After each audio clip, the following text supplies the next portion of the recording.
Hello guys, welcome back to my YouTube channel T-Spot. In this video, Class of 9 is a show that follows Teo Miller and Ashley Poet, who leave their previous homes and workplaces to work for the FBI.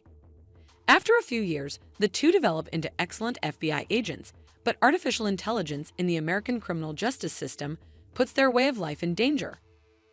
Poet and the other recruits are shown in the opening scene of Episode 5's The Problem is people gazing at the wall of plaques honoring agents who have died in the line of duty, and the space is set aside for those who will die in the future.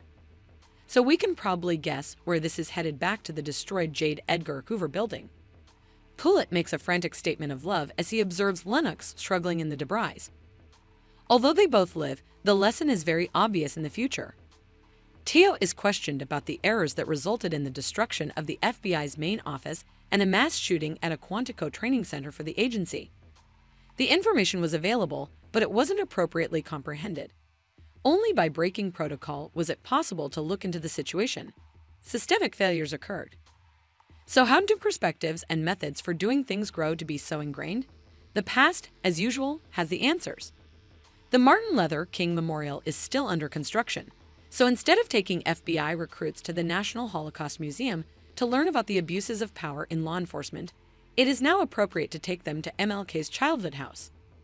This is where Teo meets Vivian, who is working with law enforcement as an esteemed civil rights attorney to inform recruits directly that the FBI attempted to coerce MLK into taking his own life and that they should definitely give this some thought.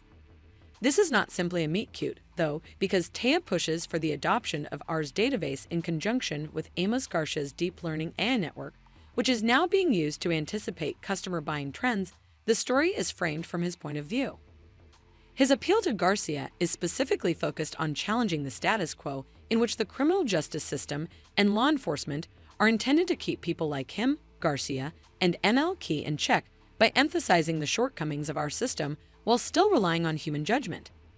The argument is rhetorically made. A synagogue attack appears to be stopped, but the hostages are nonetheless slaughtered in a particularly heinous and conspicuous fashion. Teo starts to think that the enduring issue is humans. They still have an excessive amount of room for prejudice and inaccuracy. Teo finds Amos' portrayal of a binary zero-sum society where everyone is treated equally as suspects fascinating. For this reason, no one is presumed to be innocent. The only thing is the system. It makes sense that the former class of 2009 would later criticize that system. Despite Teo's concerns, the gang, clearly under Poet's direction, starts to look into the system itself. And actually, the investigation just involves stirring stuff up.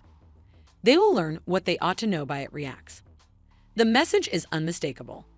A church where the gang and a senator are meeting is immediately overrun by Bureau drones who smash through the stained glass windows and TSE the preacher. How did they determine he posed a danger? Why wasn't Taylor able to stop them? The solutions are clear-cut. The only thing is the system. The system is now in charge. Let us know what you think in the comments below. And don't forget to like, subscribe, and share the video. Thank you for watching. See you soon.